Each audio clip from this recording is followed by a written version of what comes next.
Kuroniko and Ryota had been childhood friends who spent a lot of time together when they were young.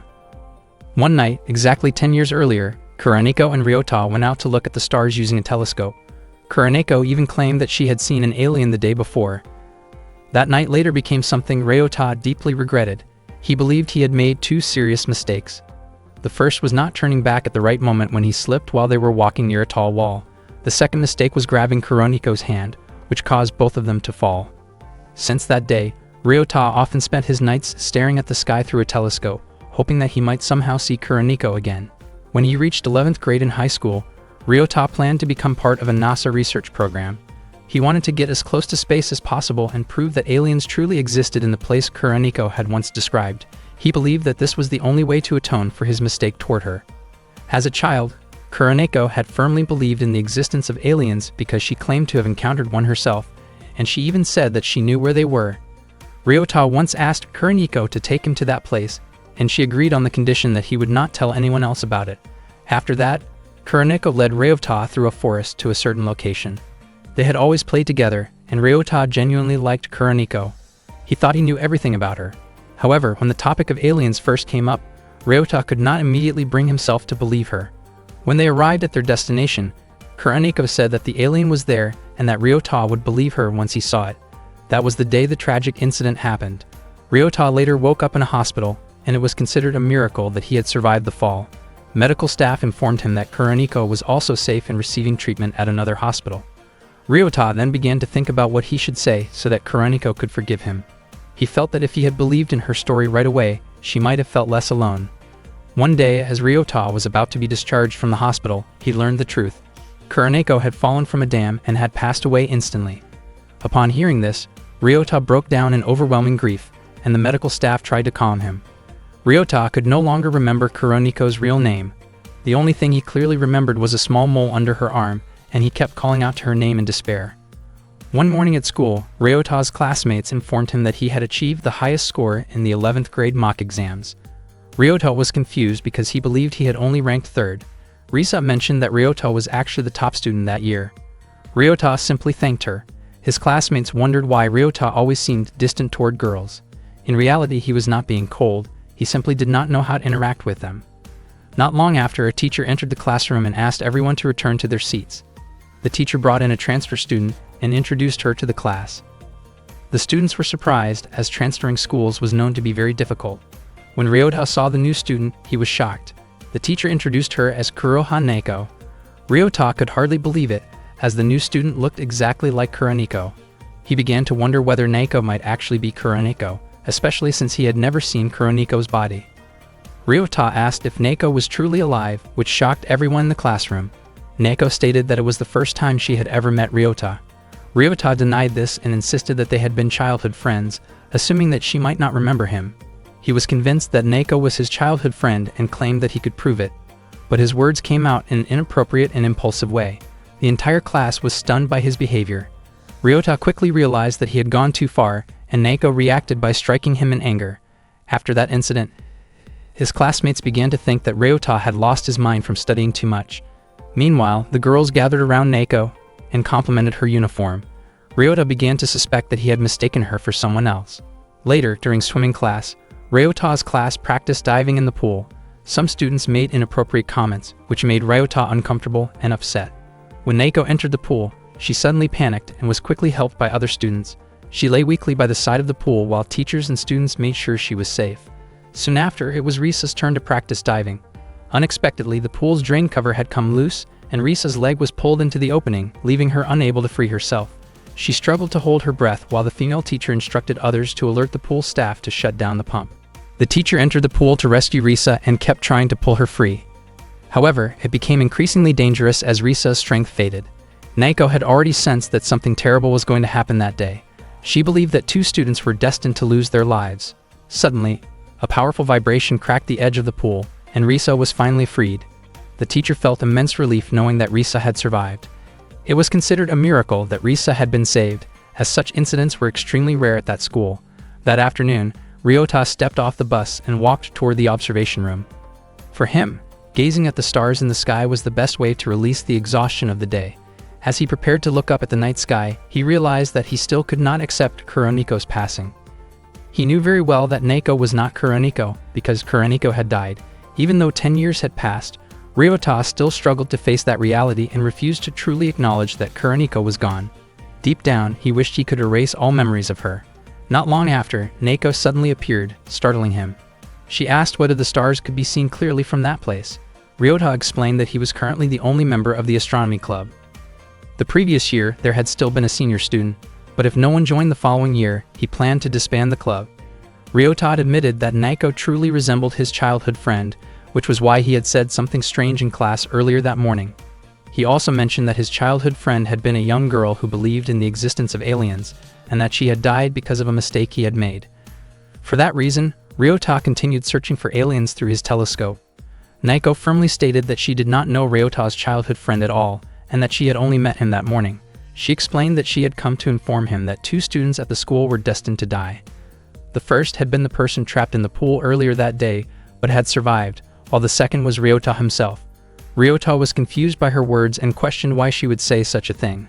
Naoko explained that Ryota had to take the last bus, and if he did not, he would die. Ryota wondered why he should trust such a prediction. Naoko continued urging him to take the bus, while Ryota responded that she did not need to tell him that, because if he did not take the bus, he would not be able to go home anyway. Naoko then noticed a painting of constellations and asked how many constellations were shown there. Ryota pointed to the list displayed in the room. Naoko immediately began counting them one by one, but Ryota stopped her and explained that there were 6 rows and 8 columns, making a total of 48. Naoko praised him for being able to calculate so quickly. Ryota found that reaction strange, since he had only multiplied the numbers in a simple way. Naoko then asked what multiplication was. Ryota was shocked and asked whether she had not studied multiplication in school. Naoko admitted that she knew about multiplication, but could not remember how it worked. Ryota tested her with several basic multiplication problems, only to find that she became confused and answered incorrectly. He truly could not understand how a student who did not remember multiplication tables had been admitted to the same school. Naoko explained that she had her own reasons and stated that she was extremely strong. Ryota wondered whether she might be an athlete, but Naoko denied it. He was puzzled by her confidence and assumed that there was no way he could lose to an untrained girl. Ryota then challenged her to an arm strength contest. To his surprise, Naoko defeated him almost instantly, leaving him in noticeable discomfort. She apologized, explaining that she had not meant to use that much strength. Ryota examined Naoko's arm out of curiosity and was confused by what he felt. Her arm did not appear particularly muscular and felt soft, yet it clearly held immense power. Naoko became visibly embarrassed by the situation and admitted that she was not used to such close attention, which made her nervous. Ryota quickly realized the awkwardness and clarified that he had no inappropriate intentions. He admitted to himself that Naoko was indeed beautiful and strongly resembled Kuroniko. At Ryota's request, Naoko tensed her arm again so he could better understand her strength. Even then, he could not comprehend how he had lost so easily to someone who appeared so physically gentle. Naoko commented that Ryota simply seemed weak. Shortly afterward, she received a signal from her old-fashioned radio. Ryota was stunned when he heard Naoko mention that it seemed they had decided to let him die. Moments later, Naoko told him that it appeared he would be fine even if he did not take the bus after all. Ryota grew increasingly curious about what Naoko had heard through the radio. She advised that if he missed the bus, he should stay overnight at the observation site. Naoko asked him to trust her, reminding him that she had already warned him. Her words strongly reminded Ryota of something Kuroniko had once said. After that, Naoko quickly left. Ryota began to reflect on everything Naoko had told him. If her words were true, then taking or not taking the bus was the difference between life and death.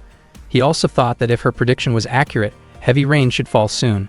However, the weather forecast had predicted clear skies, so rain seemed impossible. Contrary to expectations, a sudden downpour began. Walking through the heavy rain, Naoko managed to save both Risa and Ryota that day. As she moved forward, she recalled the time when Akane had been trapped beneath rubble. Back then, Akane had urged Naoko to run, entrusting her with something important and asking her never to forget it. Akane had believed that Naoko was the only one capable of saving the world from destruction. Even now, Naoko did not fully understand what it meant to save the world, but she knew that she could save people who were about to die. Not long after, Naoko's radio reported that Ryota had not followed her earlier instructions. At that time, Ryota deliberately let the bus pass and chose not to stay overnight in the observation room. It seemed that he wanted to test Naoko's words. If what Naoko had said was true, then Ryota believed he would die. He wondered whether he could truly trust her, yet he still wanted to confirm her warning, even if his own life was at risk. Ryota considered the possible dangers. He thought about whether he might be attacked by criminals in such a deserted place, or if a large-scale disaster like an earthquake could happen, which would surely cause many victims. Unexpectedly, a cliff near him suddenly collapsed and crashed down onto him. The landslide buried his legs and left him unable to move. Not long after that, a massive rock rolled down from above, heading straight toward him. At that moment, Ryota realized that Neko really could see the future. Fortunately, she arrived just in time and stopped the huge rock using her power. The rock was shattered and thrown into the river. Neko immediately scolded Ryota for ignoring her warning. Ryota was still in disbelief after witnessing her split such a massive rock with ease. Neko admitted that she had known Ryota would die if he missed the bus, which was why she had warned him. However, when Ryota decided to chase the bus instead, her vision of the future changed. Ryota then understood that if he had boarded the bus, it would have stopped briefly, and the falling rock would have struck the bus instead, causing many more casualties.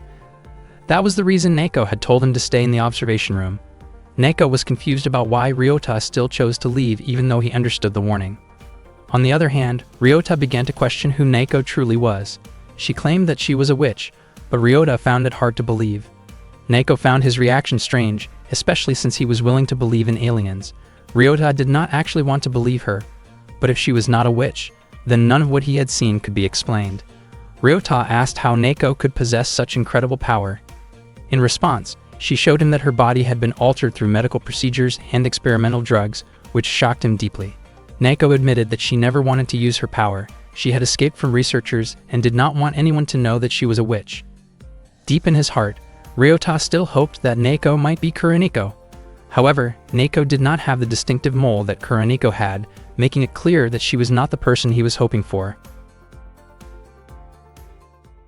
Neko did not want anyone to find out that she was a witch, because if she were ever captured, her life would be taken. She begged Ryota not to tell anyone about it.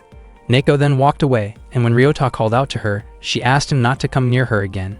She said that she was not the childhood friend he remembered, but merely a stranger. When Ryota and Kuroniko were still children, they often spent time watching constellations together. Kuroniko truly enjoyed gazing at the beautiful star-filled sky. The following week, their school had planned a field trip to the sea. Ryota knew that Kuroniko had never seen the ocean before, so he was sure she would be excited about the trip. However, she denied it, even though she had secretly prepared a swim ring in anticipation of swimming in the sea. Unfortunately, Kuroniko passed away before she ever had the chance to see the ocean. Ryota had dreamed about those childhood memories many times since then. Ryota woke up from his sleep and immediately went to the kitchen to prepare breakfast. His thoughts were still stuck on Kuroniko. Sadly, Neko did not have the same beauty mark that Kuroniko once had, yet he still could not fully shake the feeling that they might be connected somehow. From that moment on, Ryota decided to learn more about Neko. That day, Neko did not come to school. The teacher asked Ryota to deliver a transfer form to her and told him it had to be returned the next day. The teacher mentioned that Neko seemed to live somewhere near the observatory. In addition, the teacher also entrusted Ryota with the field trip guide for the upcoming trip next week. After school, Ryota set out to find Neko's address. However, after walking for quite a while, he could not find any houses in the area. Not long after, several vehicles from the defense forces passed by. Ryota did not understand what they were doing there, and he wondered if something serious had happened. At the same time, he noticed two girls being detained inside one of the vehicles. It turned out that the address the teacher had given him was merely a scenic viewpoint. If the lab were searching for her, Neko would never have given her real location. Ryota then noticed a village nearby. That village was supposed to have been submerged in the past, but the dam project had been cancelled. Without hesitation, Ryota climbed over the fence and entered the village. He suddenly heard Neko's voice singing. Following the sound, he found her hanging laundry outside. Ryota greeted her, which startled Neko. She became visibly embarrassed when she realized he had come to see her. Neko asked why he was there, and Ryota explained that the teacher had asked him to deliver the transfer form, which needed to be returned the next day. Neko said she no longer needed the form, because the person who was supposed to lose her life had survived, so there was no reason for her to attend school anymore. Ryota was confused and wondered if that was the only reason she had transferred to his school. Neko then admitted that she had always been curious about what school was like, and that she truly wanted to experience it. For 10 years, she had been kept in a lab as a subject of magical experiments and was never allowed to learn anything. Ryota begged Neko to come back to school the next day, but instead she asked him to leave because she felt he was disturbing her. Ryota then asked why Neko had saved him before. Neko explained that she could not allow someone to lose their life if she had the power to prevent it. Ryota said he felt the same way. He did not want Neko to be captured or harmed by the lab, especially since he was not convinced she could survive on her own, considering she did not even understand basic multiplication. Neko felt offended and insisted that multiplication tables were useless in that era. Shortly after, a voice could be heard from inside the house, sounding like someone asking for help. Neko denied it, even though the voice was clearly audible. Ryota was confused as to why she would lie like that. Neko insisted she was not lying and claimed that the sound did not come from a person. Ryota did not believe her and tried to intervene, but Neko stopped him using her power. She then asked him to leave. Ryota decided to comply, but when he reached the village gate, he suddenly remembered the field trip guide. Since the trip location was near the sea, it reminded him of Kuroneko. He wondered why he could not stop thinking about Neko, even after being pushed away. Ryota questioned whether it was because Neko resembled Kuroneko, or because a part of him still believed Kuroneko might somehow still exist. Ryota quietly returned to Neko's house, careful not to be seen. He believed that if Neko noticed him, she might see him as someone with bad intentions. From outside, Ryota overheard Neko speaking to someone else. She explained that she had been forced to scold Ryota because they were not allowed to befriend anyone. If she became close to him, his life would also be put in danger.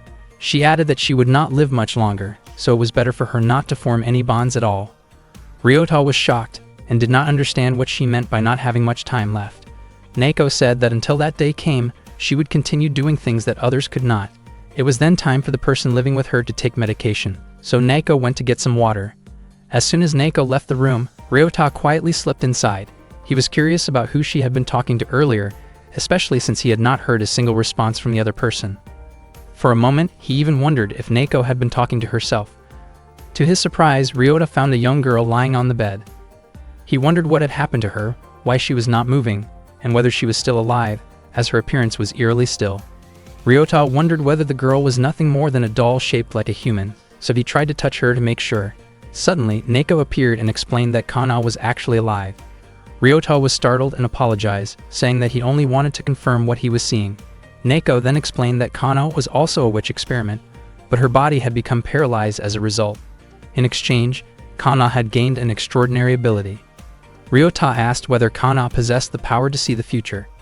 It turned out that she truly could. Kana was unable to speak, but she could move the fingers of her left hand. Because of that, she used a keyboard to communicate with Neko. The sound Ryota had heard earlier was not a human voice, but the sound produced by a machine. Kana suddenly typed a message, calling Ryota inappropriate for sneaking into her room and labeling him a hypocritical stalker. She questioned why she had saved someone like him, especially since in her earlier vision, Ryota was supposed to be involved in a fatal accident. Neko apologized to Ryota, explaining that Kana's words often sounded harsh. Kana then informed Neko that the people from the laboratory had captured Kanad. At the same time, Kanad had been taken together with Maki. Neko was shocked to learn this. Kanad had been in the same laboratory as Neko and Kana, and all three of them had escaped together in the past. Neko wanted to rescue Kanad, but Kana explained that it was not possible. She also said that she already knew what would happen next, and they did not even know the laboratory's location. Kana urged Neko to think calmly. Neko broke down in tears. Ryota tried to comfort her, but Neko asked him to leave and never come back. Ryota quietly left Neko's house. After that, Neko could only cry. Kana told her that there was still something she could do, which was to go to school and enjoy her time for the sake of both of them. Neko did not understand what Kana meant. According to Kana, their time left in the world was not long, so at the very least, Neko should try to enjoy it. Kana also told Neko not to worry about her, explaining that without Neko, she would have died long ago. She was deeply grateful to Neko. The next day, Neko went to high school. That day, the class was having a Japanese history lesson. The teacher read part of a historical passage and then asked Neko to continue reading. Neko was instantly startled, her face turning red from nervousness. Ryota began to wonder whether Neko might not be able to read very well. When Neko tried to read the book she was holding, it became clear that she could not read kanji properly. The entire class was shocked. Ryota quickly stepped in to help. He claimed that he was feeling unwell and asked Neko to accompany him to the student infirmary. Neko immediately grabbed her radio and followed Ryota out of the classroom. As they walked down the stairs, Ryota admitted that he did not understand how Naoko had been able to enroll in that school. After seeing what happened in class, he felt that she might eventually be exposed. Naoko could not read kanji properly and did not even understand multiplication tables. Ryota suggested that they should avoid returning to class for the time being. Naoko explained that she had already submitted her enrollment form. Ryota then asked whether she had read the guide for the upcoming school trip. He mentioned that the class would be going to the sea the following week. Naoko admitted that she did not know whether she would be joining the trip or not. Ryota immediately asked for her reason. Naoko was confused about why Ryota cared so much about her situation. Ryota explained that when he was younger, a childhood friend of his had always wanted to see the ocean. By taking Naoko to the sea, he felt that he could finally fulfill that old wish in some way. Not long after that, Kana contacted Naoko and informed her that someone at a curry shop near the station would die in 15 minutes. Naoko immediately ran toward the location, with Ryota following closely behind. According to the vision, the victim was supposed to be a woman wearing red who would be hit by a car. They ran as fast as they could. A woman on a bicycle nearly collided with them and scolded them for running in the street. Naoko and Ryota apologized quickly and continued running. Unfortunately, the 15 minutes passed, and they saw that a car had crashed into the curry shop. Naoko felt devastated because they had arrived too late to prevent the accident. She believed that if they had run just a little faster, they might have been able to save someone. Ryota realized that what Naoko was feeling was the burden of knowing an accident would happen, but being unable to stop it. In her heart, it felt as though she had caused the tragedy herself. Soon after, people around the scene began saying that it was fortunate no one had been hurt in the accident. They explained that the driver had suffered a sudden problem while driving, but luckily there had been no pedestrians nearby. Ryota and Naoko were confused about why there were no victims. They wondered whether Kana's vision had been wrong. When Ryota noticed the woman in red who had nearly collided with them earlier, he finally understood. The person who was supposed to be hit by the car was likely that woman, but the timing of the accident had changed because she had stopped in the road earlier when she almost ran into Naoko and Ryota. If not for them, she might have been in the wrong place at the wrong time. Naoko felt deeply relieved and grateful that no one had lost their life. Meanwhile, Kanad was being held captive by the lab personnel. She asked them to release Maki, but it turned out that anyone who had witnessed Kanad's magic was never allowed to live freely afterward. The researchers questioned her about the whereabouts of the other witches. Kanade explained that she did not know, since she had been separated from the others during their escape. When Kanad was about to be removed from the facility, she desperately wished to stay alive and promised that she would not try to escape again. However, the lab staff proceeded with the process anyway. In a very short moment, Kanad's body dissolved, leaving nothing behind. The head of research, a man named Shisato, then ordered his subordinates to immediately track down the remaining witches. The next day, Kana mentioned that she was feeling extremely hungry. Naoko was also hungry and planned to go into the mountains to look for food. Kana complained because she no longer wanted to eat herbal plants. Suddenly, Ryota arrived carrying food. Naoko was overjoyed since she had been starving at the time. Ryota had brought yakisoba and cake. Ryota wondered whether Kana could eat as well. Kana was unable to chew, but she could still swallow. Naoko showed the cake to Kana, and Kana became incredibly happy, especially because she had not eaten anything like that for 10 years. Ryota felt confident that Naoko and Kana had never tasted food like this before. Naoko immediately put the cake into a blender, which shocked Ryota. Kana felt uneasy seeing such a beautiful cake being blended. Although the house had electricity, it did not have gas, so Naoko usually cooked using firewood. After Naoko fed the blended cake to Kana, Kana indicated that she wanted to save some of it for later. Ryota then mentioned that the cake had actually been his portion. Unexpectedly, Naoko was taken aback and began to cry. Ryota did not understand why Naoko reacted that way, but he decided to give up his share of the cake for them. Ryota could not understand why he felt like he wanted to stay in that place forever. Perhaps it was because Naoko reminded him of Kuroniko. That night, Ryota prepared to leave. Naoko expressed her gratitude to him, and Ryota said that he would bring more food for them again. Not long after that, Naoko mentioned that she might be joining the summer school trip. She explained that she had not seen the ocean in a very long time. She also said that she would try to adjust herself to life at school. Ryota then noticed that Naoko's nose was bleeding. The blood flowed heavily, causing him to panic. The following day, Naoko did not go to school. Classmates talked among themselves about Naoko, who had been absent frequently even though she was a transfer student. Not long after, Naoko finally showed up at school with bandages covering her body. Everyone was confused and wondered what had happened to her. When Ryota asked about her condition, Naoko explained that she had only been dealing with a fever. Ryota did not fully believe that explanation. Naoko insisted that she was still fine and even claimed she could go to the beach, yet she never explained the real reason behind her injuries. The next day, Naoko was absent again. Ryota immediately went to her house, and just as he expected, he heard Kana's mechanical voice repeatedly calling out Naoko's name. Ryota rushed to Naoko's room and found her collapsed and badly weakened. He carefully lifted her and tried to understand what was truly going on. Naoko asked him to bring her to the kitchen. There she took a pill from a cabinet. Witches were required to take a death-delaying medicine every day in order to survive. If they failed to take the pill for more than 30 hours, their bodies would begin to break down, and several hours later, it would result in death. Naoko only had 10 pills left, which was just enough for her and Kana to last 5 days. Ryota could not believe that Naoko had waited until the very last moment to take the medicine. She had endured it for as long as she could, but she admitted that she would not be able to join the school trip scheduled for 8 days later. Ryota blamed himself for inviting Naoko to the beach. Naoko asked him not to dwell on it, explaining that she would be fine after taking the pill. She also told him not to feel guilty, because she had genuinely wanted to see the ocean for a long time. After that, Ryota went to Kana's room and explained that Naoko had fallen asleep in the kitchen. He then asked where the pills came from. Kana explained that the medicine could only be obtained from the laboratory where they had been created, but she did not know its location. Since she only had 5 days left to live, she asked Ryota to bring them cake during those remaining days. Not long after, Naoko woke up and wanted to clean herself. She heated water for a bath and later approached Ryota, who was chopping firewood outside. Naoko told him that she felt fine after taking the death-delaying medicine. Ryota explained that Kana had asked him to prepare the firewood, but Naoko pointed out that they did not need that much. Ryota could not accept the idea of Naoko and Kana dying like that, and he wished he could somehow obtain more pills. Suddenly, smoke began to rise from Naoko's house. Ryota panicked and asked what had happened. Naoko explained that the smoke came from boiling water earlier. Ryota told her to deal with the kitchen while he went to get Kana out. Kana, confused by the smoke filling her room, was quickly carried out by Ryota, who carefully supported her as he brought her outside. Ryota returned to Naoko while carrying Kana. Naoko apologized to Kana, explaining that all of the remaining pills had been destroyed. Kana began to weaken rapidly, and Naoko broke down, blaming herself. Kana asked Naoko not to worry, calmly accepting that her end would simply come sooner. She even asked Naoko to end her life quickly, so she would not have to suffer later.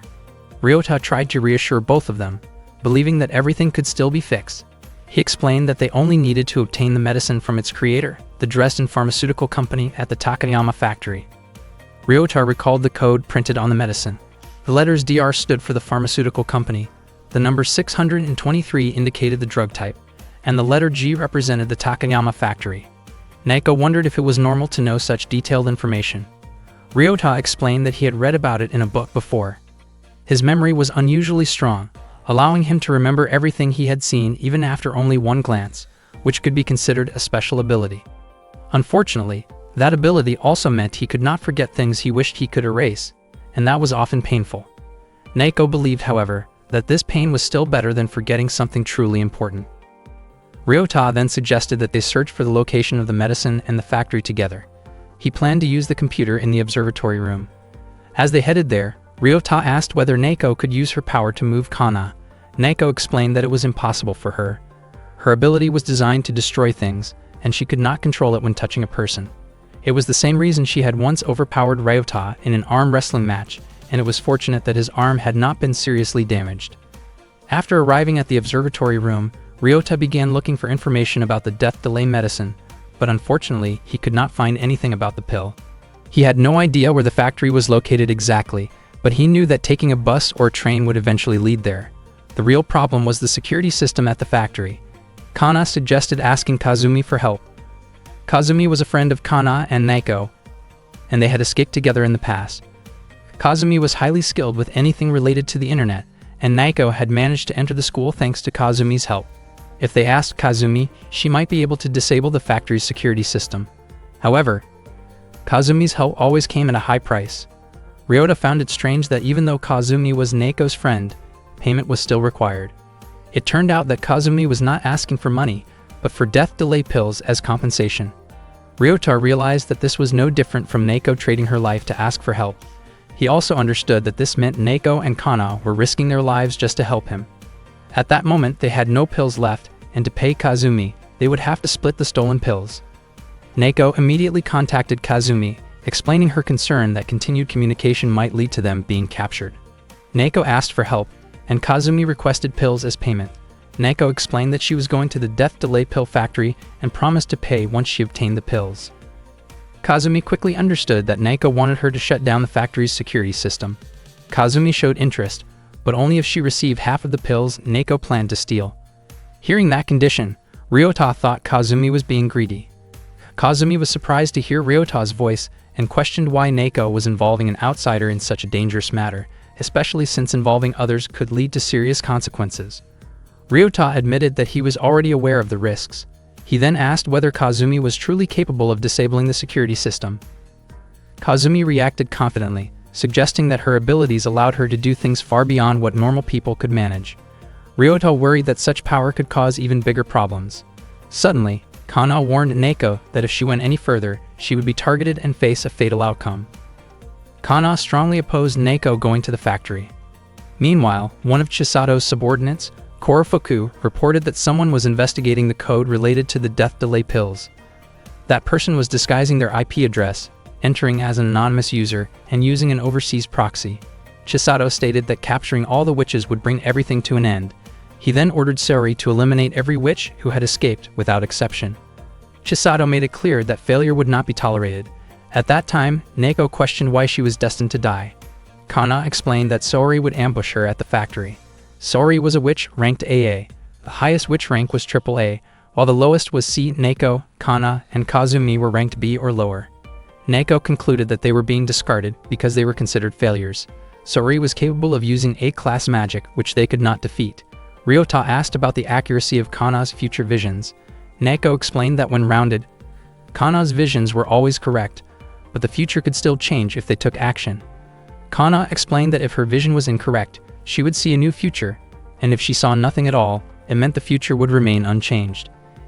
Neko pointed out that because they now knew an ambush was coming, they had a chance to change the future. However, Ryota worried that if the enemy knew Neko was coming, the lab staff might already have moved the pills. Ryota asked Kazumi to give pills to Neko and Kana. Kazumi was confused by this request and questioned whether Ryota wanted her condition to worsen even faster. Kana believed that the lab would not let them live anyway, so there was no reason for them to bother relocating the pills. Ryota then asked what kind of magic Saori used. Kana explained that Saori's ability was cutting-type magic, allowing her to cut anything within a 6-meter radius. Saori was equipped with a harness system, and if she tried to escape, it would trigger an ejection process that would result in her death. Neko then explained that the harness had 3 buttons. The lower right button was the hang-up function, which would cause a witch to lose her abilities over several days. The lower left button was the eject function, which would immediately end a witch's life. Magic had no effect on the harness itself. The third button's function was unknown, and they had only been told that it was worse than death. Because of that, no one dared to press it. Kana spoke again about her future vision and, after considering their plan, once more tried to stop Neko from going to the factory. Neko asked whether Ryota would also die, and Kana stated that Ryota would likely survive. Hearing that, Neko became determined to go to the factory, fully believing their plan would succeed. Ryota thought that if Neko died, everything would lose its meaning. Kana asked Ryota to make sure Neko did not use too much magic, because doing so would activate Neko's harness hang-up function. In addition, using her powers would cause Neko to lose something very precious to her. Neko promised to bring pills back for Kana. Neko and Ryota then prepared to leave, and Kazumi reminded them to be careful. At the same time, Kazumi's body was covered in blood. She had completely run out of pills, but she was not allowed to die before the operation scheduled for 12 o'clock. Kazumi placed all her hopes on Neko's success. Neko and Ryota boarded a train. During the ride, Neko was writing something but did not let Ryota see it. Ryota believed she was drawing, since he knew that Neko was not very good at writing. That night, they arrived at the factory as planned. Neko was supposed to break through the front entrance to draw Saori's attention, while Ryota would slip in through the back and make his way towards Saori to deactivate her harness. When Neko confronted Saori, she deliberately caused a commotion so that Ryota could locate her position more easily. Before entering the factory, Neko had asked Ryota to read the letter she left for him once he was inside. Right at midnight, the operation began. Not long after that, the sound of an explosion echoed through the building, and Ryota immediately moved to carry out his mission. As he advanced inside, he read Neko's letter. At the same time, Kana told Kazumi that she could not see any future ahead. She explained that if things continued like this, Neko would die, and she wondered if Neko had planned this outcome from the very beginning. Meanwhile, Sori noticed Neko's arrival and mocked her for entering through the front door. She dismissed Neko as a powerless witch who could not kill anyone and declared her intent to end the fight in a brutal way. In her letter, Neko explained that she would keep Sori distracted. She asked Ryota to find the pills and escape as quickly as possible. She specifically told him not to try to save her, believing that her life would be more meaningful if it could help Kana and Kazumi survive.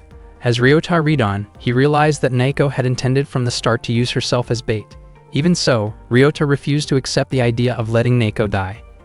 At that same moment, Kana was shocked when a new vision appeared before her eyes. In it, she saw that Ryota would also lose his life. Back at the confrontation, Sori activated her cutting magic, narrowly missing Neko. Neko pleaded with Sori to stop and questioned why they had to keep trying to destroy each other. Sori's attack tore through Neko's clothing, and when Neko dropped an object from above, Sori managed to destroy it before it could have any effect. Soon after, Ryota reached the place where Sori and Neko were fighting.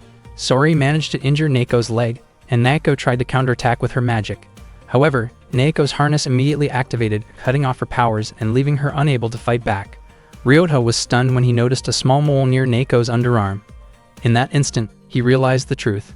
Neko was Kuroniko.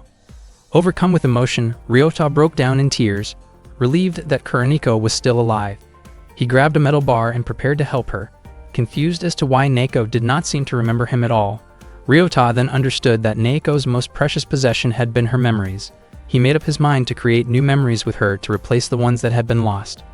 When Neko saw Ryota approaching, she was confused by his actions and wondered why he was coming closer instead of running away. At that moment, Sori used her cutting magic again, striking Neko repeatedly and overwhelming her.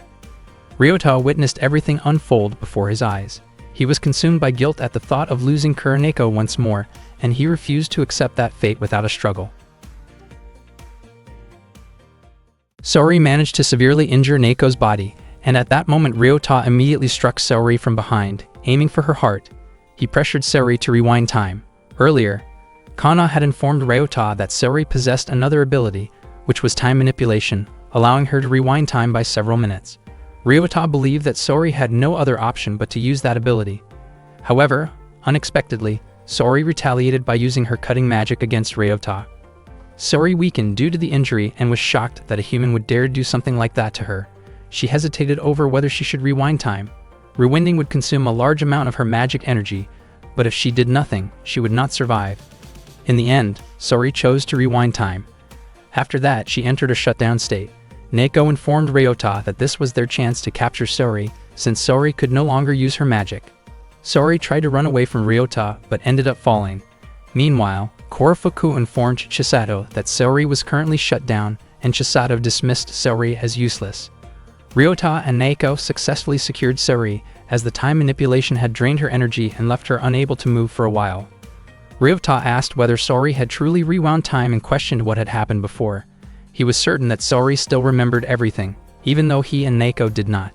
Ryota became visibly nervous when he noticed that part of Neko's chest was slightly exposed, causing his face to flush as he felt he might have forgotten something important.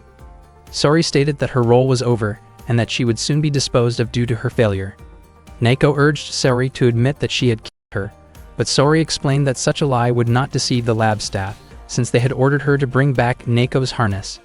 Ryota began to wonder whether the harness was truly that valuable to the lab and questioned whether its meaning went beyond simple restraint. Neko suggested that Sori should escape, but Sori explained that it was impossible. The beacon inside her harness continuously transmitted her location, and if she left the factory, the lab would remotely eliminate her. Ryota wanted to try removing the beacon, but Sori believed it would be extremely difficult. Ryota insisted that they had to do something because Sori's life was on the line. Sori realized that it was too early to give up, especially since Ryota and Neko were no longer in top condition, meaning she could potentially overpower them without magic. As Ryota approached to inspect the beacon on Sori's body, it suddenly detached, and its lower left button had already been pressed. In an instant, Sori's body dissolved. Ryota questioned whether there was truly nothing they could do. Nako's eyes filled with tears as she acknowledged that there was no way to save Saori at that moment. She could not understand why Saori was eliminated even though she had not left the factory. Ryota quickly suggested that they search for the pills. Shortly afterward, a strange parasite-like creature appeared near what remained of Saori's body. Ryota reacted in shock and immediately crushed it. Nako could not comprehend what the lab had actually done to the bodies of the witches. At that moment, Ryota realized that the word harness might not mean restraint, but instead sounded like her nest, implying that a woman herself was considered a nest. Ryota and Nako searched everywhere for the pills and managed to find only 2 boxes. After that, they boarded the train again, allowing Nako to extend her life. Nako desperately hoped that Kana was still holding on. Ryota asked when Kana had last taken a death delay pill, and Nako explained that Kana had taken her last dose the day before yesterday. A witch would not survive if she went more than 35 hours without taking the pill. Upon arriving at the observation room, Ryota and Nako rushed inside. Nako broke down in tears when she saw Kana lying weak and covered in blood, repeatedly calling out to her. Kazumi then pointed out that Kana would not be able to respond unless the keyboard was placed near her hand. Nako questioned why Kazumi was there, and Kazumi explained that she had only 1 death delay pill left and had endured until her body nearly dissolved before taking it. She could not give that pill to Kana, but she also could not bear the thought of Kana dying and haunting her. As a compromise, she split the pill in half and consumed part of it herself. Nako placed Kana's hand on the keyboard. Kana expressed her disbelief that Nako and Ryota had succeeded, since her last vision showed both of them dying, leading her to believe they were already gone. Tears fell as Kana felt grateful to see them alive again, and Nako felt overwhelming relief knowing that Kana had survived. Ryota reflected that he and Nako might have indeed died as Kana had foreseen, but time had been rewound because of Saori. Kazumi then told Ryota to give the pill to Kana. Ryota hoped Kana would acknowledge his efforts and the risk he took to obtain the pill, but instead Kana asked him not to act like a show-off. Kazumi then took the remaining half of the stolen pill, which irritated Ryota. Kazumi simply stated that business was business before leaving the observation room. Nako did not object as this had been their agreement from the beginning. Ryota reassured Nako not to worry and mentioned that the place was now only occupied by him, also informing her that there was food downstairs. Before Ryota left, Nako thanked him. As Ryota walked away, he could not get her voice out of his head, since it was the first time Nako had ever called him by his name. That moment caused him to break down in tears as it reminded him of Kuroniko. The next day, Ryota and Nako joined the school field trip. They visited several historical landmarks and later went to the beach. While they were there, Ryota noticed that Nako seemed lost in thought and wondered why she looked so distant. Nako had always wanted to see the ocean, yet even while standing in front of such a beautiful view, she felt an unexpected ache in her heart. Even though Nako was not Kuroniko, Ryota felt happy that he could finally show her the sea.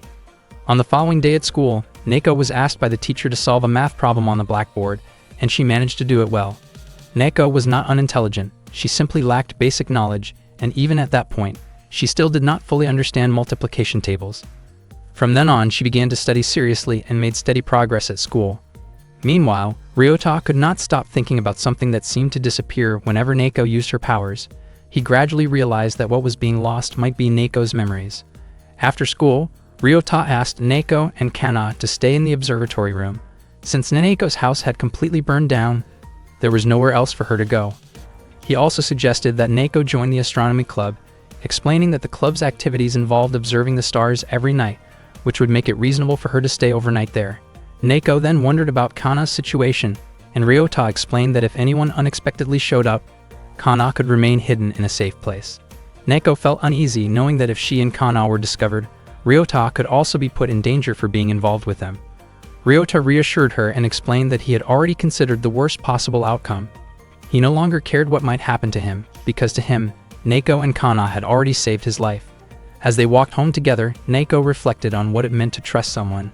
In Ryota's view, a person he trusted was someone who would never deliberately betray that trust. Nako then handed him a small object that she believed to be a strange life form, something like a fertilized alien egg. Elsewhere, Kazumi stayed close to Kana. She understood that Kana must feel bored while Nako was at school. Although Kana did feel lonely at times, she noticed that Nako looked genuinely happy while studying, and she did not want to become a burden to her. Kazumi checked whether Kana felt hungry, but it turned out that Nako always made sure Kana had breakfast every day, so she was fine. Kazumi made a careless remark about Kana's situation, which made Kana clearly uncomfortable and defensive. Not long after that, Neko and Ryota arrived and were surprised to see Kazumi there. Kazumi explained that she simply wanted to check on Kana and then decided to move with them to the observatory. Later, Ryota suggested that Neko take a bath to rest and refresh herself. The facility they used was shared, but strict rules and boundaries were still in place. An unexpected series of misunderstandings followed, caused mostly by Kazumi's impulsive behavior and poor timing. The situation quickly became awkward rather than dangerous, leaving Ryota flustered and embarrassed. During the confusion, Ryota accidentally bumped into Neko, which startled both of them. Realizing the situation immediately, he apologized and stepped back. Neko felt strange afterward, unable to explain why her heart was suddenly racing, and she chose to leave to calm herself down. Ryota was left feeling deeply regretful, realizing that his lack of focus had caused unnecessary discomfort and misunderstanding. Meanwhile, Chisato interrogated one of the witches in order to find out the whereabouts of the others. The witch revealed information about Neko, explaining that she had asked Kazumi for help so she could enroll in a school. The witch was willing to share this information because Chisato had promised her medication and an end to her suffering. At the same time, Kazumi and Neko were preparing to go to sleep. Kazumi curiously wondered what Ryota thought about Neko's appearance. Ryota felt confused about why Kazumi had decided to place her mattress next to Neko's. Kazumi explained that she could no longer stay at her previous place because laboratory personnel had started surveying the nearby dam, so she decided to live together with Kana and Neko instead. Ryota was surprised by how casually Kazumi made that decision. Kazumi pointed out that Ryota did not really have the right to refuse, since he still owed her for past assistance, and she planned to stay in the observatory room as a form of repayment. Neko did not fully understand what they were talking about. Ryota approached Kazumi and made a teasing remark that annoyed her, as she felt she had already been very open with him before. Frustrated, Kazumi reacted harshly, which left Ryota no choice but to back down. In the end, he allowed Kazumi to stay there until she could find a new place to live. Ryota felt uneasy about the possibility of outsiders frequently coming and going from the observatory. Kazumi told him not to worry and hinted that he would understand the situation better the next day, after which she quickly went to sleep. Later at home, Ryota examined an object that was said to be an alien baby. He believed that some form of data might be stored inside it. However, he was afraid to activate it because he worried that doing so might allow its location to be tracked. Ryota began to wonder whether the object was connected to the parasite inside Saori's body. He considered the possibility that the term fertilized alien egg was just an abstract label for something else entirely. For a long time, Ryota had gazed into the night sky searching for aliens, yet now he found something resembling an alien artifact right in front of him. He desperately wanted to turn it on, but knew he would have to do so in a distant city to stay safe. The next day at school, the teacher introduced a new transfer student, who turned out to be Kazumi. Many of the male students were excited by the arrival of the beautiful newcomer. Kazumi approached Ryota and mentioned that she planned to join the astronomy club. Meanwhile, Chisato was with his subordinates cleaning up the laboratory when Takachiho called him. Chisato immediately went to meet him. Takachiho asked whether Chisato understood how dangerous it was to let witches roam freely. Chisato explained that there had been 27 witches who escaped during a transfer. 8 had been recaptured, 5 bodies were found after they ran out of medication, and the rest were assumed to have met similar fates due to the lack of pills. Takachiho questioned why Chisato had failed to prevent the theft of the medication despite using an AA rank witch. Elsewhere, Ryota scolded Kazumi for acting recklessly by enrolling at his high school. Kazumi explained that she had falsified her records to show that she came from a national academy in Austria. She mentioned that she had German ancestry and could speak German fluently, and that the academic standards there were far higher than Japan's national exams.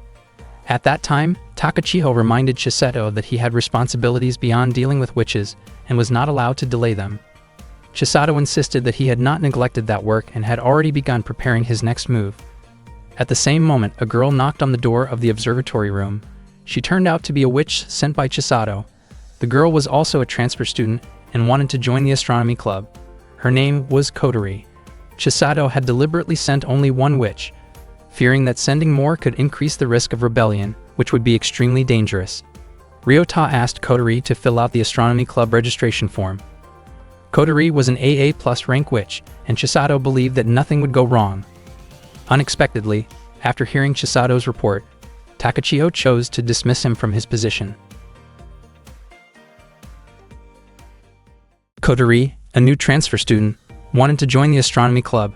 She had already completed the club registration form and handed it to Ryota. Kotori then asked whether the people there were members of the astronomy club. Kazumi admitted that she was a member, even though she had technically joined just that day. Kotori greeted her politely, since she was a first-year high school student and wanted to show respect. Kazumi was surprised by Kotori's appearance and reacted with excessive curiosity, which made Kotori uncomfortable. Kotori quickly asked her to stop. Ryota found it strange that Kazumi often made comments about physical appearances, and he casually remarked that Kazumi should not compare herself to others. Kazumi became annoyed and reacted strongly, startling everyone in the room. Kotori then asked whether the girl lying on the floor was also a club member. Kana explained that she served as the club's mascot and oddly requested to be treated like an object rather than a person. After that, Neko introduced herself and greeted Kotori as well. Kotori asked Ryota about the activities of the astronomy club. Ryota explained that they usually observe stars through a telescope, and that the previous year he had gone up a mountain with upperclassmen to enjoy the night sky. Hearing this made Kotori very excited, and she expressed her desire to experience it herself. Ryota suggested holding a welcome event for the new member by doing a nighttime observation the next day. Kotori agreed immediately, but Kazumi and Kana were reluctant. Ryota insisted, explaining that participation was required if they wanted to remain in the club. Kana was surprised that Ryota spoke so firmly. Kazumi teased Ryota in a playful but inappropriate way, implying there were more entertaining things to do at night than stargazing. Ryota became flustered and confused by Kazumi's behavior. Suddenly, the desk and benches nearby were destroyed. Neko apologized, explaining that she had lost control of her magic. Kotori was shocked and asked what had just happened. Ryota brushed it off by saying it was caused by a sudden gust-like phenomenon and quickly changed the subject. He reminded everyone to wear warm clothes the next day because it would be very cold on the mountain. Kana suddenly asked where they were going, wondering why they were acting as if they lived there. Neko silently signaled her to stop talking. Kotori then excused herself, saying she had something to take care of. Kana asked Neko to take her to the restroom, and Neko carried her. Kotori kindly opened the door for them. Kazumi noticed that Ryota kept glancing at Kana and teased him again in an awkward manner. Ryota thought it must be difficult for Neko to handle everything on her own, but he knew it would not be appropriate for him to help with such matters. Kazumi continued teasing Ryota with suggestive remarks, which made him uncomfortable. Ryota wondered why Kazumi had been acting that way since the day before and commented that she did not need to force herself to talk like that. Kazumi was taken aback and felt embarrassed, wondering if being inexperienced was somehow a bad thing. Ryota reassured her that it was not bad at all and that she did not need to exaggerate her behavior. Kazumi explained that she was simply trying to do her best in her own way. Ryota wanted to ask Kazumi something, but she assumed he was about to comment on her appearance again. When Ryota made a careless guess, Kazumi became angry and tried to lash out. Ryota stopped her and reminded her of Kana's earlier words, that Neko would lose something precious if she used her magic too often. Ryota believed that what Neko was losing had to be her memories. Kazumi did not know the full details, but she believed that Neko might have lost memories she considered unimportant, or perhaps even memories she never wanted to lose. In reality, the experiments performed on Neko had been extensive. She had lost almost all memories from her childhood and could no longer remember what her parents looked like. The next night, Ryota and the others walked up the mountain together. The sky was incredibly beautiful. Ryota carried Kana on his back. Kana felt a little guilty, thinking she might be too heavy, but Ryota said he was already used to it, and joked that soon she might weigh no more than his school bag. Hearing that made Kana blush. Kazumi asked what Neko was looking at. Neko explained that she was observing the summer triangle, made up of Vega from the Lyra constellation, Deneb from Cygnus, and Altair from Aquila. She explained it in great detail, exactly the way Kuroniko used to when she was with Ryota. Neko herself was confused about why she knew all of this. Ryota began to suspect that Neko might truly be Kuroniko. After reaching the top, they set up the telescope. Kazumi complained about the cold, and Ryota wondered why she had worn such light clothing despite his warning. At that moment, Kotori looked at Saturn through the telescope. Ryota asked why she had decided to join the astronomy club. Kotori revealed that she wanted to see aliens. Ryota asked whether she truly believed in their existence. Kotori confidently stated that she did, and that she had seen them before. Ryota noticed a harness-like device on Kotori's back. At the same time, Kana had a sudden vision of the future. In that vision, Ryota would ask whether Kotori was also a witch, and afterward Kotori would cause serious harm to Neko. Alarmed, Kana called out to Ryota and asked him to come closer. Kana warned him that Kotori would endanger Neko, though she did not yet know how it would happen. Ryota immediately approached Kotori, while Neko and Kazumi moved closer to Kana. Neko asked what was going on. Kana explained that she had seen a vision in which Kotori would harm Neko. Kazumi was shocked and began to wonder whether Kotori might also have come from a laboratory. Ryota grew curious about the kind of magic Kotori used. When Kotori noticed Ryota staring at her, she asked what was wrong with him. Ryota immediately asked whether Kotori was a witch. Kotori was taken aback and questioned how Ryota could possibly know that. Ryota explained that there was a harness attached to the back of Kotori's neck. Kotori was confused about how Ryota knew about the harness and became worried that he might be targeted as well. Kazumi then admitted that she and the others were witches too. Kotori was surprised by the coincidence. The group wondered if Kotori was only pretending and asked her to show her magic. It turned out that Kotori's ability was teleportation. Shortly after that, Kotori disconnected. Ryota could not understand how that kind of magic could have been used to kill Neko, but Kazumi believed it was possible that Kotori was hiding a much stronger ability. Kotori pleaded for them to believe that she would never harm anyone. Neko approached them because she wanted to use the telescope. Seeing this, Ryota realized that Neko was more concerned about someone else getting hurt than about her own life. Ryota then invited everyone to continue with their observation, believing it was safe since Kotori had disconnected and could not use her magic for a while. Someone asked Kana whether Neko was the only one who had died in her vision. Kazumi still did not fully trust Kotori, but she was willing to try to let go of her suspicions. After Ryota finished setting up the telescope, he invited Neko to look at the moon. Neko was surprised because the moon looked so close and appeared upside down. Ryota explained that telescopes produce inverted images.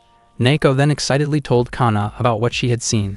Ryota believed that Neko did understand how a telescope worked, but she may have simply forgotten.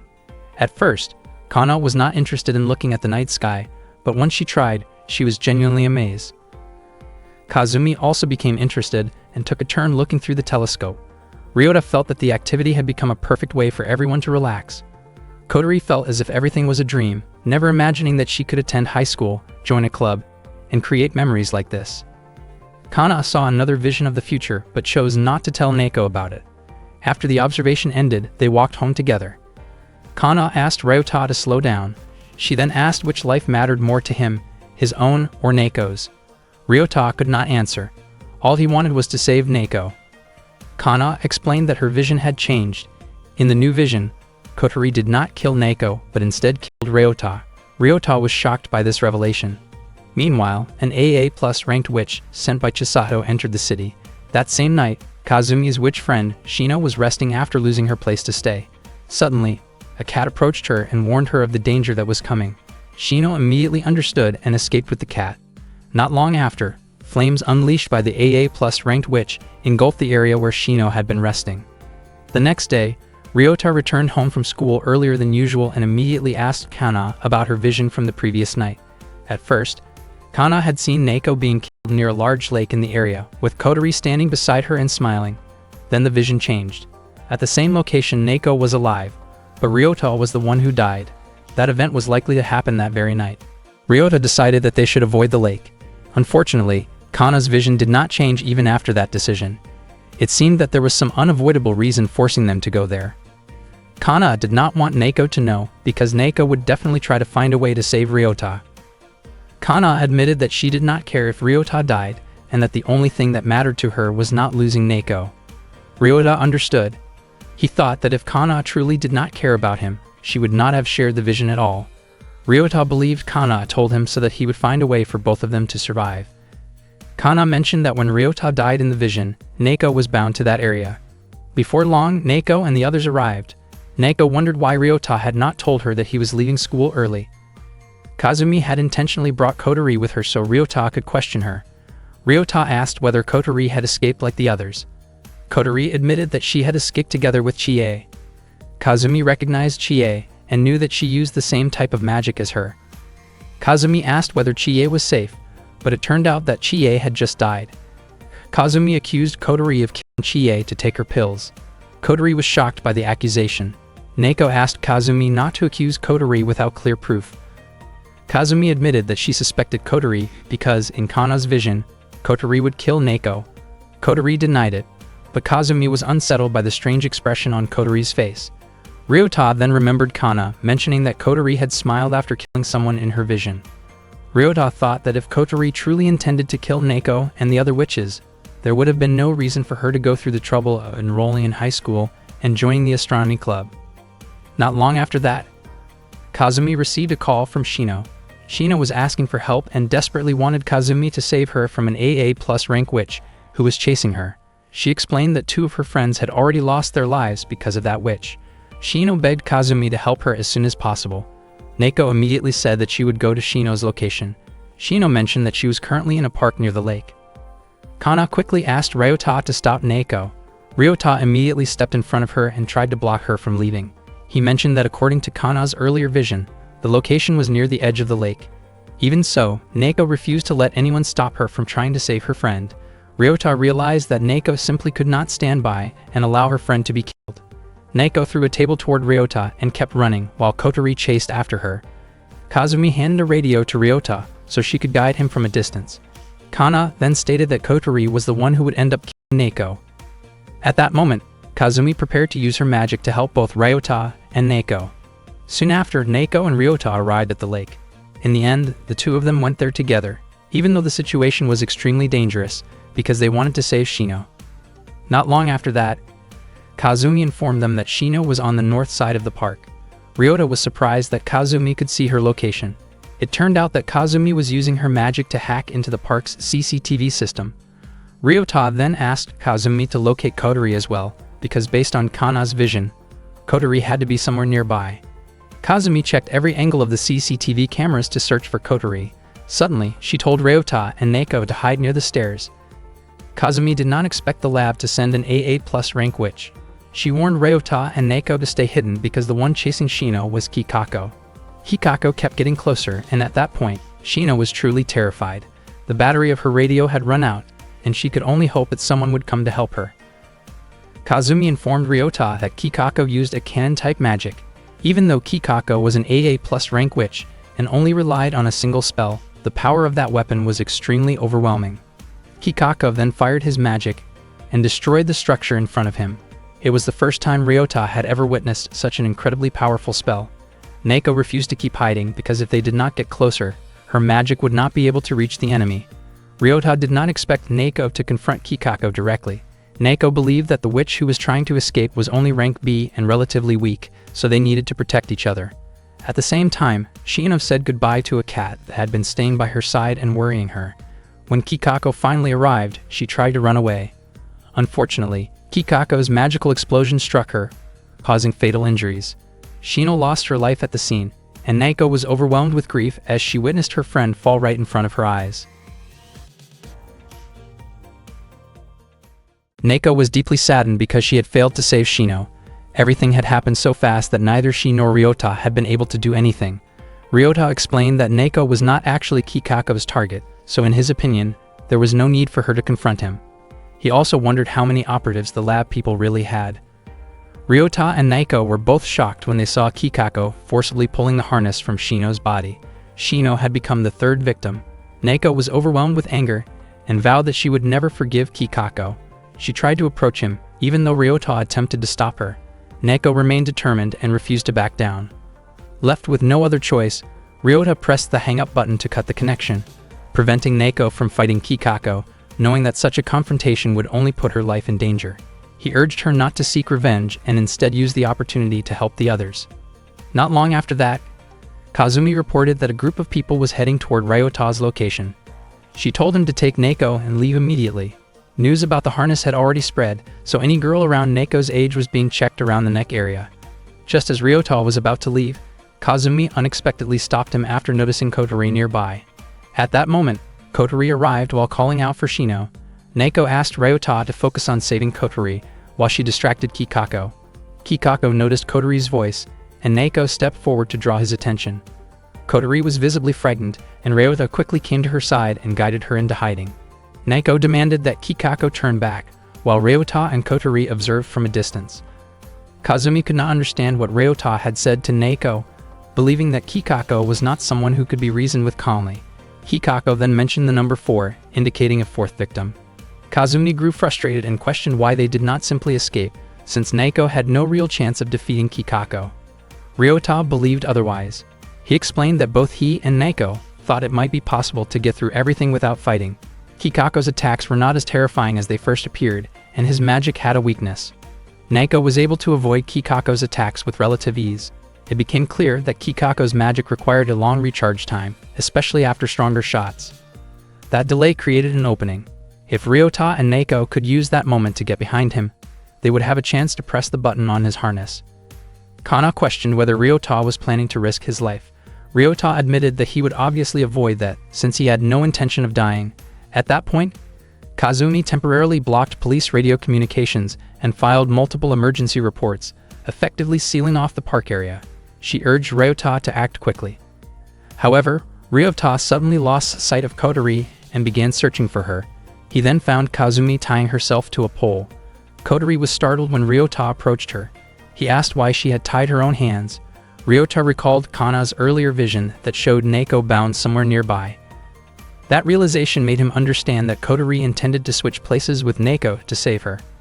Kotori no longer cared if Kikako would end her life, since she believed she would not survive much longer anyway, due to running out of pills. She did not want to extend her life by relying on medication or the sacrifice of others. What she truly wanted was to experience a normal school life. She had felt genuinely happy, even though she had only spent 2 days in the astronomy club. Because of that, she believed she would have no regrets if her life ended, as long as her magic could be useful. Ryota finally understood that Kotori was trying to replace Naoko. At that same moment, Kana's vision changed, and she became certain it was because Ryota had realized the truth. Meanwhile, Naoko was growing exhausted from continuously dodging Kikako's attacks. She wondered why Ryota was taking so long.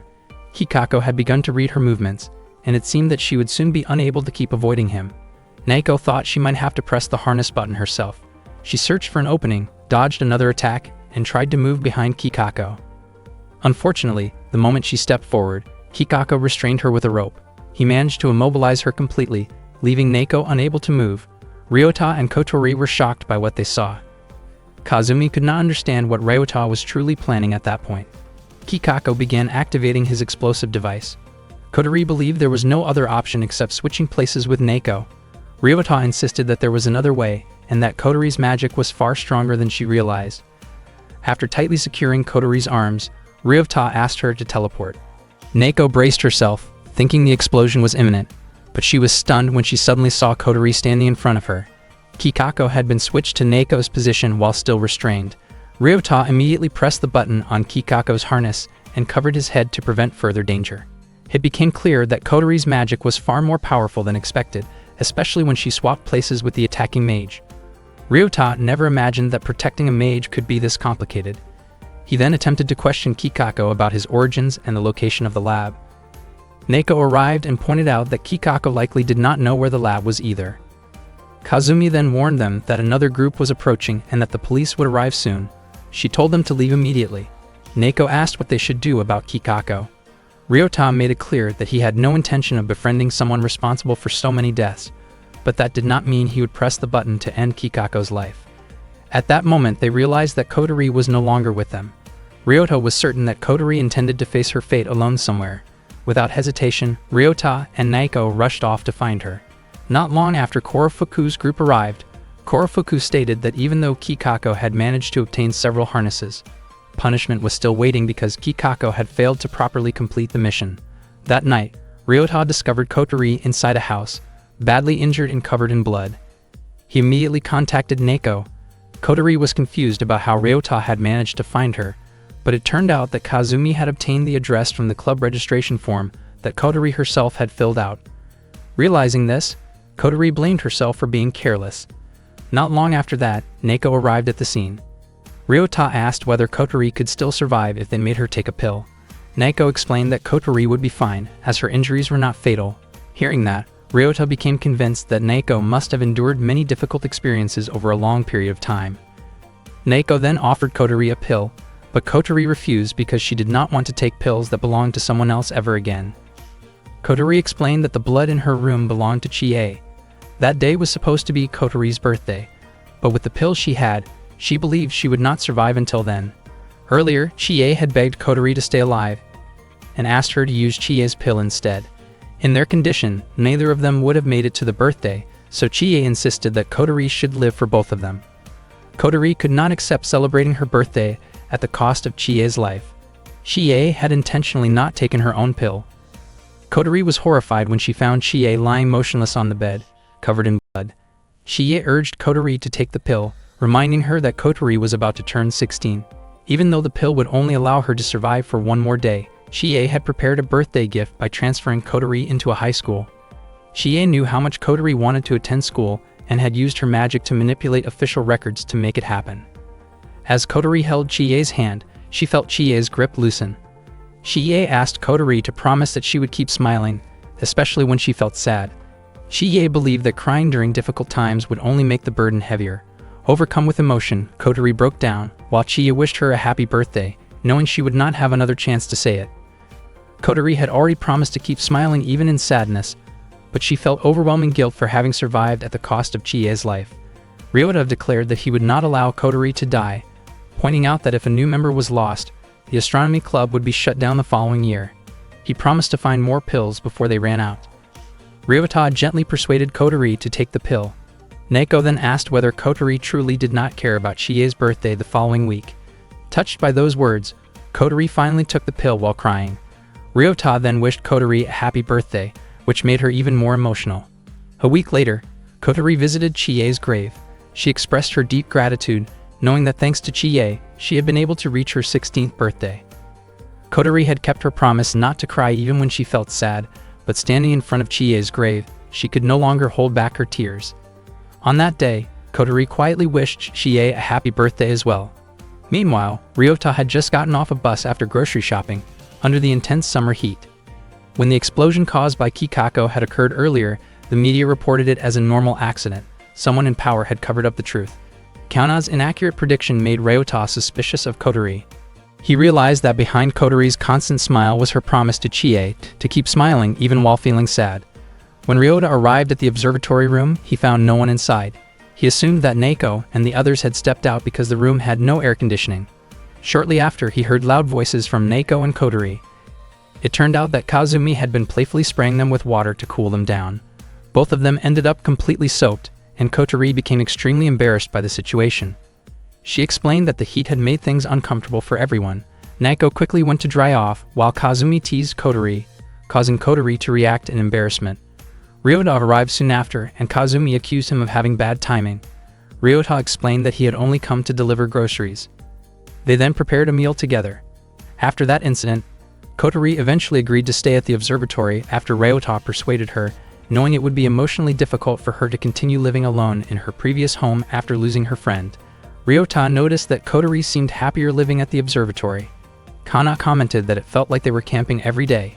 Even so, Ryota remained worried, knowing that if the life-extending pills ran out, everyone would be in danger. Once the food was ready, they all ate together. Kazumi was the first to taste the meal and was surprised by how good Kotori's cooking was. Kotori had always enjoyed cooking, and she shyly reacted to the praise. Kana, on the other hand, felt disappointed seeing her own meal blended into a single mixture. After they finished eating, Ryota told them that he wanted to introduce someone who would help him obtain more pills. Kazumi asked whether that person could be trusted. Ryota explained that although the person was stubborn, they were not the type to betray others. Trusting Ryota's judgment, everyone agreed. Ryota then asked whether Neko's magic could work through glass. Neko explained that it could, as long as the glass was clear. Ryota then invited Neko to come with him. Upon arriving at a laboratory, Ryota met his friend Kogoro. Kogoro greeted Ryota warmly, noting that it had been a long time since they last saw each other, and he casually remarked that Ryota must be popular among other guys. During their conversation, Ryota mentioned that he had heard about Kogoro turning down an offer from a research organization based in the United States. Kogoro explained that his research activities did not require him to go very far, so if the organization truly needed his expertise, they could simply set up a lab nearby. If they did not need him that badly, then there was no reason for him to travel overseas. In short, Kogoro preferred to continue spending his time at his current university. The campus itself was not particularly famous, but Kogoro's name carried significant weight in his field. Kogoro then invited Ryota into his office and asked what Ryota was hoping to accomplish by coming there. Ryota began by explaining that learning the secret he was about to share could potentially put Kogoro's life in danger. Ryota said that a powerful organization might try to silence anyone involved, and he had already witnessed 2 people lose their lives right in front of him. He also admitted that he himself could be targeted at any time. Kogoro asked what benefit he would gain from taking such a serious risk, making it clear that money or personal ambition would not sway him. He also stated that he did not believe in supernatural phenomena that could not be scientifically proven. In response, Ryota said he would demonstrate magic as proof. He asked what object should be destroyed and explained that he had brought a magician with him to make the demonstration possible. Kogoro allowed Ryota to proceed and told him to destroy anything using this so-called magic. Ryota immediately gave instructions to Naoko through his radio. Not long after that, the glass in the room shattered. However, Kogoro suspected that Ryota might have planted some kind of hidden device in the office. To convince him, Ryota asked Kogoro to choose an object to be destroyed. Kogoro selected the floor, believing it would be impossible to tamper with in advance. Shortly afterward, the floor itself was damaged.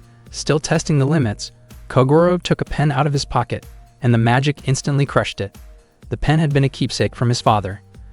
Kogoro laughed and admitted that the proof was convincing enough, even if it came at a high personal cost. In the end, he promised that he would follow Ryota's instructions from that point forward.